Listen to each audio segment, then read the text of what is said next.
ili wawe imara zaidi katika imani yao, na si tu kama wanafunzi wa Yesu wa Kristo, lakini wa Kristo ambao sasa wanakuwa wanaweza kuwa watendaji katika maisha. Najua bado ni wadogo, lakini tunaona sasa wameanza na wachiki. Leo wametuongoza katika misa hii kwa nyimbo na wameimba vizuri, wamesoma masomo vizuri. Hii ni alama, ni ishara tu kwamba watoto hawa tunaweza kuwalea na watakuwa katika imani, na ndio kazi ya mtakatifu kuhakikisha tunawaimarisha watoto hawa waweze kuwa wafuasi kamili wanaoweza kuishi Ukristo wao kikamilifu. Ndio namna yetu ya kanisa kulea na kuunda na kuzaa watoto katika kanisa. Tunaposema kanisa linazaa watoto ni kwa njia hiyo, kwa njia ya ubatizo na baadaye katika masakramenti kama kipaimara. Na baada ya kipaimara wataendelea katika maisha yao akijui, kila mmoja mwingine watapata upadre akijui, wengine watakuwa watawa akijui, wengine watakuja kuwa maaskofu akijui, wengine watakuwa watu wa ndoa hatujui, lakini wamelelewa katika muundo wa kanisa. Ndio kazi yetu.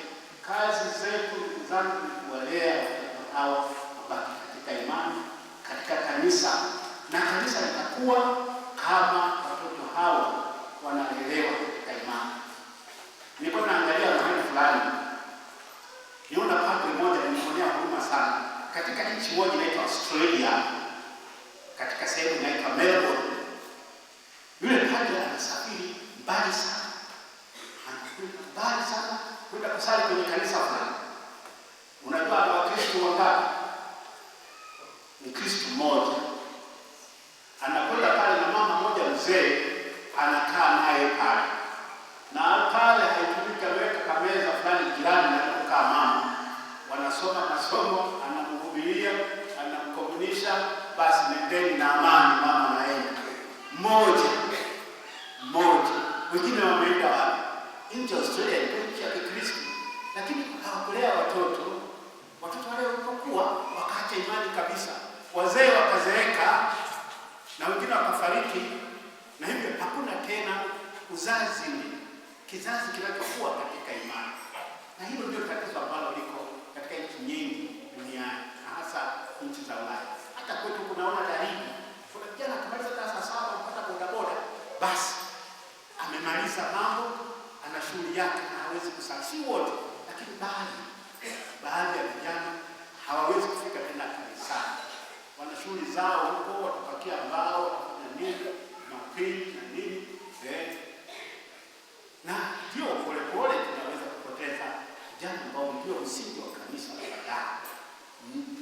Hata askofu mmoja, tukiwa maaskofu wake tulikutana Roma, tukakutana na askofu mwenzetu, akasema mimi jimbo langu lina Wakristo 45, sio 45,000, 45 Wakristo wake ni hao jimbo zima.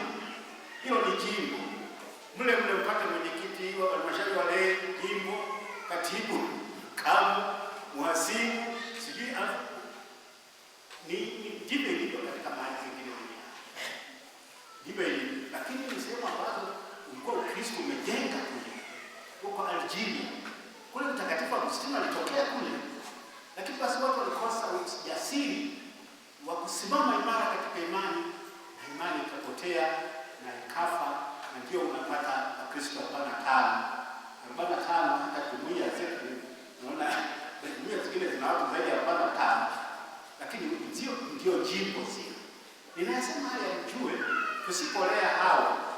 tusipowalea hawa ndugu zangu, sisi huku tunazeeka, tunaenda, mtashangaa kanisa hili lililojengwa vizuri kabisa na misionari, hakuna Wakristo wanakuja kusali. Sisi tutakuwa tumeenda, na padre hapa naye atakuwa ameenda, watakuja mapadre wengine sijui huko mbele, anakuja hapa ana Wakristo 10, 15, 20, kwa sababu hatukuweka msingi mzuri kwa watoto wetu. Naitwa Erasto Mpete, diwani wa kata ya Utalingolo na mwenyekiti wa halmashauri ya mji wa Njombe. Nimeshiriki misa takatifu hapa parokia ya Utalingolo, ambapo Mhashamu Baba Askofu Eusebio Sanga ametoa sakramenti takatifu ya kipaimara katika kanisa la hapa parokia ya Utalingolo. Nitumie nafasi hii kwanza kuwapongeza watoto waliopata sakramenti takatifu ya kipaimara, lakini tutoe wito kwa watoto pamoja na wazazi kuishi katika imani ya Kanisa Katoliki, kwa maana imani ya dhehebu ambalo watoto wanalo. Malezi ya watoto, kwa sisi wazazi tunatakiwa tuwe kioo kwa watoto ili kuwafundisha waweze kukua katika maadili ya kikanisa. Lakini tumie nafasi hii kwamba kila moja anaamini katika dhehebu lile alilonalo au imani ya dini alionayo. Lakini wito wangu ni kuomba kwamba tuheshimiane katika kila moja imani alionayo, katika dini alionayo, katika madhehebu alioko, kwa sababu sisi ni waumini kwa maana kanisani. Lakini ukirudi katika utekelezaji wa mambo mbalimbali kwenye nchi, wote ni wananchi. Kwa hiyo kila mahali kunakuwa na jina, lakini watu ni wale wale. Mwananchi akiwa kanisani ataitwa muumini, lakini akiwa serikalini ataitwa mwananchi. Mtu akienda hospitalini ataitwa mgonjwa. Mtu akienda polisi ataitwa mahabusu au mshtakiwa, lakini watu ni wale wale. Kwa hiyo nitumie nafasi hii pia kuwapongeza sana wana parokia ya Utalingolo kwa maendeleo makubwa ambayo tunayaona. Hatua ya awali kwa kushirikiana waumini na wadau walioko ndani ya parokia ya Utalingolo na nje ya Utalingolo walianza kuweza kujenga ofisi ambayo tunaiona hapa nzuri kabisa. Lakini hatua ya pili, waumini wa parokia wa ndani na nje waliweza kuchangishana kufanya harambee na kuweza kununua gari jipya Land Cruiser lenye thamani gari jipya Land Cruiser lenye thamani ya zaidi ya milioni 120. Lakini hapa tunaona kanisa hili pia bado limekarabatiwa na hawa waumini kwa kushirikiana na wadau walioko hapa ndani na nje ya Utalingolo, ukarabati ambao umefanyika nje na ndani.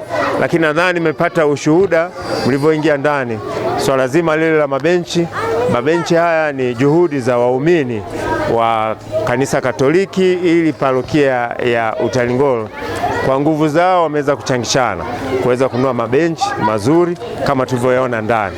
Kwa hiyo mahali pa kuabudu panahitaji pawe pazuri, lakini sehemu kubwa ni kivutio cha waumini kuweza kufika. Lakini pamoja na hayo, tunapongeza jitihada mbalimbali ambazo zinaendelea kufanyika kwa parokia hii na waumini wa kanisa hili. Kwa hiyo wito wangu ni waombe waumini wote bila kujali madhehebu, tuwafanye watoto waweze kuishi katika imani ya madhehebu wazazi ambayo wanayo. Ninaamini mtoto anavyolelewa vizuri kwa imani ya kanisani, kwa imani ya msikitini, ndivyo atakavyokuwa na maadili mema kwenye utendaji wa kazi hata serikalini. Na hawa watoto wakilelewa vizuri ndio tunawaandaa viongozi wazuri, na kiongozi yoyote yule mwenye hofu ya Mungu ni lazima atafanya kazi vizuri. Kwa mimi kama muumini wa parokia ya Utalingolo, lakini kwa upande mwingine nikiwa kama kiongozi diwani wa kata hii ya Utalingolo na mwenyekiti wa halmashauri ya mji wa Njombe, nitumie nafasi hii kumpongeza sana Mhashamu Baba Askofu Eusebio Kyando kwa jukumu hili alilolifanya kuja kutoa sakramenti takatifu hapa Utalingolo. Lakini niahidi kama mwenyekiti wa halmashauri ya mji wa Njombe, tutaendelea kutoa mashirikiano mazuri kati ya kanisa na madhehebu mengine yote na dini nyingine, kwa maana ya Wakristo, Waislamu, lakini kwa maana madhehebu mbalimbali, lakini kwa maana Jimbo Katoliki la Njombe chini ya Mhashamu Baba Askofu tutaendelea kutoa ushirikiano mzuri katika maana ya kuhakikisha miundombinu mbalimbali, maeneo yanayohusiana na makanisa na kwa ajili ya kwenda kutoa huduma kwa Wakristo, kwa sababu hao ndio wananchi, basi tutaendelea kuyaboresha vizuri zaidi.